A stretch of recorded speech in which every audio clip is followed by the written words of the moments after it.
À quoi ressemble une chauve-souris? Eh bien, si j'en crois le mot français, j'imagine que ça ressemble à une souris chauve, donc plutôt sans poils.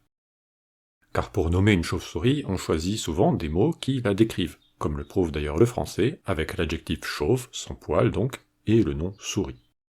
À moins qu'on ne décrive ce qu'elle fait. Elle vole de façon un peu déstructurée, plutôt la nuit, et en faisant flap-flap. Et ces deux possibilités, c'est en fait ce que les langues slaves font. C'est-à-dire que comme en français, elles décrivent cet animal soit dans son apparence, soit dans son comportement. Gardez en tête que cette présentation est très incomplète, car il n'est pas rare que plusieurs mots soient utilisés pour qualifier la chauve-souris dans chaque langue. Nous allons ici présenter les différentes racines utilisées et nous les rattacherons aux principales langues qui les utilisent. Si vous voyez un manque, n'hésitez pas à compléter ces mots en commentaire. Commençons par les mots qui ressemblent à ceux que l'on a en français, dans la mesure où ce sont des mots composés qui comportent en deuxième position le mot slave pour souris, en l'occurrence ici myš en russe et miš en serbe et en croate. J'ai indiqué plus tôt ces mots pour le russe et pour le serbe, mais un équivalent du mot ici présenté en serbe existe également en croate. En première position, on a en russe ljetuchaja, un adjectif formé sur le participe présent du verbe ljetati, qui veut dire voler. C'est donc une souris volante à laquelle on a affaire ici. En serbe et en croate, c'est l'adjectif qui veut dire aveugle, respectivement slepi et slijepi, que l'on a. C'est donc d'une souris aveugle que l'on parle dans ces langues. Si vous voulez en apprendre plus sur cette différence d'ordre phonologique que l'on a entre l'adjectif du serbe et celui du croate, je vous renvoie d'ailleurs à une vidéo que l'on a faite sur le yak. Il y a en fait un autre mot composé de deux racines qui comporte le mot souris en deuxième position, cette fois-ci rattaché à la première racine. Il s'agit de shishmish, que j'ai indiqué plutôt comme étant un mot croate, mais qui existe également en serbe. La première partie de ce mot composé vient du verbe croate et serbe šišati, qui, dans un registre parlé, indique le déplacement à grande vitesse, précipité, un vol rapide en trombe. On a donc ici une souris qui vole à grande vitesse. Les mots des autres langues slaves pour le sens de chauve-souris ne font plus référence à la souris, ni même vraiment à la forme qu'à l'animal. Je vous propose donc de ne plus faire semblant de ne pas savoir de quel animal on parle, et d'illustrer mes propos à partir de maintenant avec une chauve-souris. Le biélorusse et l'ukrainien utilisent principalement le même mot, kajan. Ce mot est dérivé du proto-slave koja, la peau, le cuir, mot que l'on retrouve dans une grande partie des langues slaves sous des formes proches. Le mot pour chauve-souris en biélorusse et en ukrainien semble donc faire référence au fait que les ailes de l'animal sont dépourvues de poils et donc recouvertes de peau. En ruthène lilik et en macédonien leliak, on a un mot probablement dérivé de ce verbe proto-slave qui veut dire quelque chose comme se balancer, osciller. Ces mots décrivent donc le vol plutôt désordonné de la chauve-souris. Le mot suivant est celui du bulgare, prirep.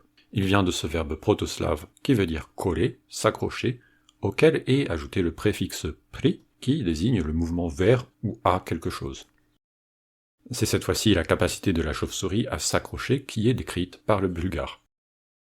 Le mot que l'on retrouve le plus souvent dans les langues slaves vient du mot proto-slave netopir, que l'on retrouve avec des graphies diverses, principalement en polonais avec nietopej, en basse-arabe avec nietopir, en hausse-arabe avec nietopir, en tchèque netopir, en slovaque nietopier, en slovène netopir, sachant que le mot peut exister dans d'autres langues encore. Ce mot est très probablement composé de deux racines indo-européennes. La première est la suivante, quelque chose comme nekut, qui veut dire le soir, la nuit. Voici son évolution en proto-slave, avec noktie, sachant que la séquence, composée de que, te et d'un yermou, a évolué de diverses façons, généralement en tch à l'est et en slovène, en ts à l'ouest, en tje en serbe et en croate, ainsi qu'en bosnien monténégrin, en tje en macédonien et en cht en bulgare. C'est bien sûr cette même racine indo-européenne qui a donné le latin nox noctis, ainsi que les mots actuels du français et de l'anglais nuit et night. La deuxième racine indo-européenne utilisée dans ce mot slave pour chauve-souris est la racine per ou sper qui veut dire voler. C'est cette même racine que l'on retrouve en proto-slave ainsi que souvent dans les langues slaves actuelles pour le mot pero, la plume. Et vous l'aurez peut-être compris, c'est la même racine que l'on a en grec ancien avec pteron, la plume, l'aile.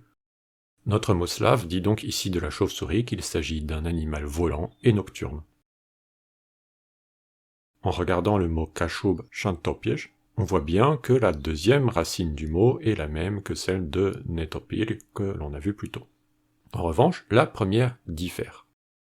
Elle est probablement tirée du verbe kashub shantatsan, qui veut dire s'agiter, tourner. En kashub, la chauve-souris est donc un animal qui s'agite et tournicote en volant. Nous avons couvert toutes les langues, mais il serait dommage de ne pas mentionner, sans en donner toutes les variations, un dernier groupe de mots que l'on retrouve notamment en polonais et en slovaque dialectal, et, plutôt en tant qu'emprunt aux langues slaves de l'Ouest, en ukrainien et en ruthène également. Ils ont le point commun de comporter un élément de type gac que l'on retrouve dans un mot polonais qui veut dire pantalon, gacie.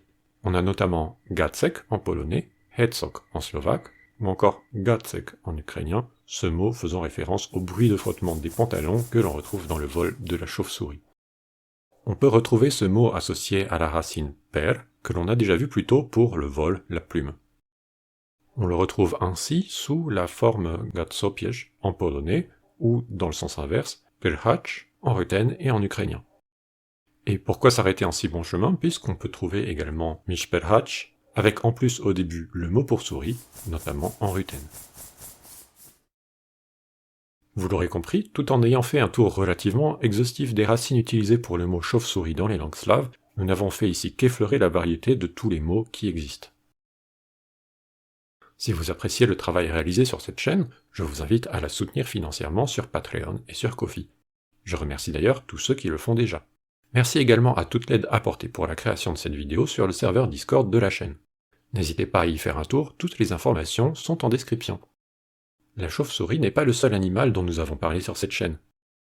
Si vous avez apprécié cette vidéo, alors vous aimerez celle consacrée au mot baleine. À moins que vous ne vouliez en apprendre plus sur le yak que nous avons ici évoqué, et dans ce cas, c'est cette vidéo qu'il vous faut regarder.